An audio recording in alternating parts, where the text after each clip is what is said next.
السلام علیکم دوستوں، میں کے نادی کمانڈو۔ آج کے میرے موضوع کا نام ہے شب برات۔ ہیڈ لائن: نصف شعبان کی رات کے متعلق یہ غلط فہمی کہ وہی قسمت کے فیصلے کی رات ہے۔ ہیڈ لائن: شب قدر میں قرآن کا نزول۔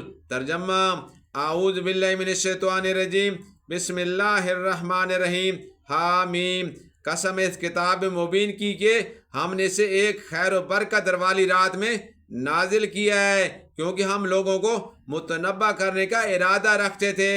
یہ وہ رات تھی جس میں ہر معاملے کا حکیمانہ فیصلہ ہمارے حکم سے صادر کیا جاتا ہے۔ ہم ایک رسول بھیجنے والے تھے تیرے رب کی رحمت کے طور پر، یقیناً وہی سب کچھ سننے اور جاننے والا ہے۔ پارہ 25 سورہ دخان آیات 1 تا 6۔ نمبر 2 ہیڈ لائن: ہم نے اس قرآن کو شب قدر میں نازل کیا ہے۔ شب قدر امن و سلامتی والی رات ہے۔ ترجمہ: ہم نے اس قرآن کو شب قدر میں نازل کیا ہے، اور تم کیا جانو کہ شب قدر کیا ہے؟ شب قدر 1000 مہینوں سے زیادہ بہتر ہے۔ فرشتے روح اس میں اپنے رب کے اذن سے ہر حکم لے کر اترتے ہیں۔ وہ رات سراسر سلامتی ہے طلوع فجر تک۔ پارہ 30 سورہ القدر آیات 1 تا 5۔ قسم جس بات کی کھائی گئی ہے وہ یہ ہے کہ اس کتاب کے مصنف محمد صلی اللہ علیہ وآلہ وسلم نہیں ہیں، بلکہ ہم ہیں، اور اس کا ثبوت کہیں اور ڈھونڈنے کی ضرورت نہیں ہے۔ خود یہ کتاب ہی اس کے ثبوت کے لیے کافی ہے۔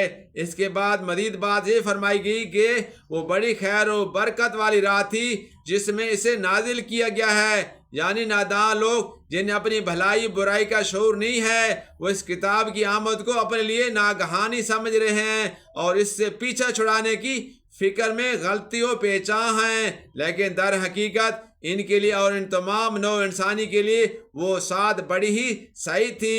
ہم نے غفلت میں پڑے ہوئے لوگوں کو چونکانے کے لیے یہ کتاب نازل کرنے کا فیصلہ کیا۔ اس رات میں قرآن نازل کرنے کا مطلب بعض مفسرین نے یہ لیا ہے کہ نزول قرآن کا سلسلہ اسی رات شروع ہوا، اور بعض مفسرین کا اس کے مطلب یہ لیتے ہیں کہ اس میں پورا قرآن ام الکتاب سے منتقل کر کے حامل وحی فرشتوں کے حوالے کر دیا گیا، اور پھر وہ حالات و واقعات کے مطابق حسب ضرورت نبی صلی اللہ علیہ وآلہ وسلم پر 23 سال تک نازل کیا جاتا رہا۔ صحیح صورتحال معاملہ کیا ہے اسے اللہ ہی بہتر جانتا ہے۔ اس رات میں مراد وہی رات ہے جسے سورہ قدر میں لیلۃ القدر کہا گیا ہے۔ وہاں فرمایا گیا ہے انا انزلنا فی لیلۃ القدر، اور جہاں فرمایا گیا ہے انا انزلنا فی لیلۃ المبارکہ۔ پھر یہ بات بھی قرآن مجید ہی میں بتا دی گئی ہے کہ وہ ماہ رمضان کی ایک رات تھی۔ شہر رمضان الذی انزل فیہ القرآن، رمضان وہ مہینہ ہے جس میں قرآن نازل کیا گیا ہے۔ سورہ البقرہ آیت نمبر 185۔ نمبر 2، اصل میں لفظ امر حکیم استعمال ہوا ہے جس کے 2 معنی ہیں۔ ایک یہ کہ وہ حکم و سراسر حکمت میں مبنی ہے، کسی غلطی یا خامی کا اس میں کوئی امکان نہیں ہے۔ دوسری یہ کہ وہ ایک محکم فیصلہ ہوتا ہے، اسے بدل دینا کسی کے بس میں نہیں۔ نمبر 3، سورہ قدر میں یہی مضمون اس طرح بیان کیا گیا ہے تنزل الملائکۃ والروح فیہا بإذن ربہم من کل امر۔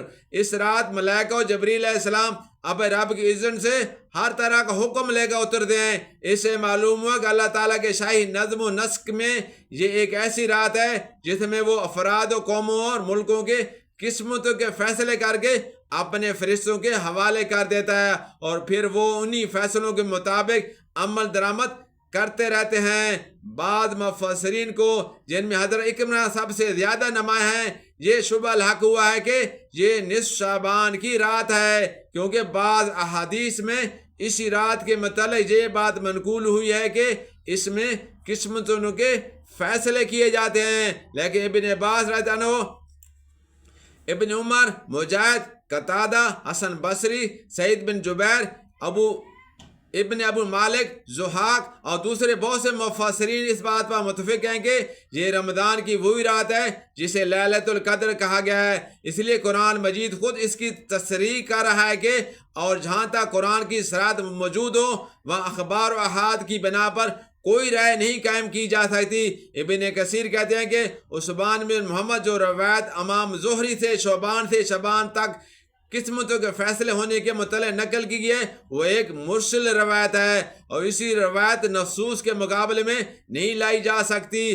قاضی ابوبکر ابن عربی کہتے ہیں کہ نصف شعبان کی رات کے متعلق کوئی حدیث قابل اعتماد نہیں ہے، نہ اس کی فضیلت کے بارے میں نہ اس امر میں کہ اس رات قسمتوں کے فیصلے ہوتے ہیں، لہذا ان کی طرف سے التفات نہ کیا جائے۔ حوالہ احکام القرآن۔ بہت شکریہ، اللہ حافظ۔